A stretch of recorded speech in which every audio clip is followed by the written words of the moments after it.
पाकिस्तान में दहशतगर्दी और बदअमनी के पीछे भारतीय मकरू किरदार बेनकाब हो गया। भारतीय खुफिया एजेंसी रॉ से जुड़े भारतीय सहाफ़ी आदित्य राज कौल ने इंकशाफ करते हुए कहा कि दिल्ली के लाल किला धमाके के महज 24 घंटे के बाद इस्लामाबाद हाई कोर्ट में खुदकुश धमाका किसने कराया। सब समझ सकते हैं, पाकिस्तान में दहशतगर्दी के लिए हमारी पहचान कुछ भी हो सकती है। आदित्य राज कौल ने मजीद कहा कि भारतीय खुफिया एजेंसी रॉ का चेहरा अफगानी, भारतीय, बांग्लादेशी या फिर किसी मकामी बलोच का भी हो सकता है। इससे कबल भारतीय कर्नल राजेश पावर ने भी पाकिस्तान में दहशतगर्दाना कार्रवाइयों में मुलव्विस भारत के मुलव्विस होने का इतराफ कर लिया था। कर्नल रिटायर्ड राजेश पावर के मुताबिक फितनल हिंदुस्तान और फितनल खवारिज पाकिस्तान में दहशतगर्द हमलों के लिए अफगानिस्तान की सरजमीन इस्तेमाल कर रहे थे। अपडेट कर रहे हैं, पाकिस्तान में दहशतगर्दी और बदअमनी के पीछे भारतीय मकरू किरदार बेनकाब हो गया। भारतीय खुफिया एजेंसी रॉ से जुड़े भारतीय सहाफ़ी आदित्य राज कौल ने इंकशाफ करते हुए कहा कि दिल्ली के लाल किला धमाके के महज 24 घंटे के बाद हाई कोर्ट में खुदकुश धमाका किसने कराया।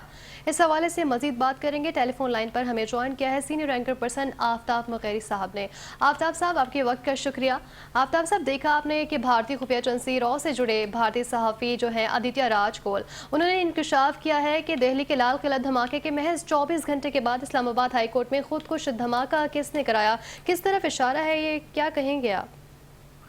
देखिए जी, आहिस्ता आहिस्ता कहीं ना कहीं जो है भारत में मौजूद रॉ और रॉ के साथ साथ अजीत डोगल जो के स्क्रिप्ट राइटर है, तमाम इन वाकयात के उनकी जो है तमाम वो लोग जो समझते हैं कि हिंदुस्तान अब मुश्किल वक्त से और मुश्किल जो है दुनिया और इस खित्ते से जो है गुजर रहा है, और नरेंद्र मोदी और बीजेपी की जो है मौजूदा हुकूमत ने गुज़श्ता कई बरसों से 2014 से लेके अब तक 2026 तक जो है तबाही के दाने पे पहुंचा दिया है हिंदुस्तान को। तो अब कहीं ना कहीं ये जो रोजाना की बुनियाद पर इंकशाफात हो रहे हैं, इन इंकशाफात ने जो है हिंदुस्तान का जो है वो मखसूस चेहरा जो कि यकीनी तौर पर पूरी दुनिया के सामने आया होना चाहिए था, वो आहिस्ता आहिस्ता उनके खुद सहाफ़ी और खुद जो है जो जितने भी लोग हैं वो ऐसा ऐसा कर रहे हैं, क्योंकि भारत बारहा जो है ऐसे वाकयात करके और पाकिस्तान समेत दुनिया के कई ममालिक को ये बताना चाहता है कि ये पाकिस्तान की जो है प्रॉक्सी और पाकिस्तानी फंडेड जो है ये सारे के सारे कारनामे हैं, मगर अल्लाह का ये एहसान है पाकिस्तान की सरजमीन पर और पाकिस्तान पर कि अब खुद के ही घर के बैली ने जो है लंका ढा दी है। तो इसे कह सकते हैं कि अब हिंदुस्तान में खुद ब खुद जो है ऐसे वाकयात जो कि रोजाना जो है सामने आते हैं, और अब यकीनी तौर पर हिंदुस्तान में जो है एक बड़ी चेंज होने जा रही है। बीजेपी को जो है मुख्तलिफ स्टेट में जो शिकस्त का सामना है, जो कि इस वक्त मुख्तलिफ अपोजिशन जो कि इस वक्त बीजेपी पे इल्जाम आयद करती है वोट चोरी का, और खास तौर पर विफाक यानी कि दिल्ली की जो है मुख्तलिफ रियासतों में इन्वॉल्वमेंट। और अगर आप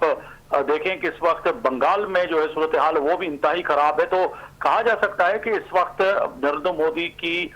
मौजूदा जो जितनी भी पॉलिसी हैं उन पे तनकीद करते हुए, और खास तौर पर ऐसे वाकयात जो कि बारहा अजीत डोगल का जैसे मैंने जिक्र किया, अमित शाह का जिक्र किया, और जिस तरह से जो है राजा सिंह जो है अमूमन तौर पर ये तीनों शख्स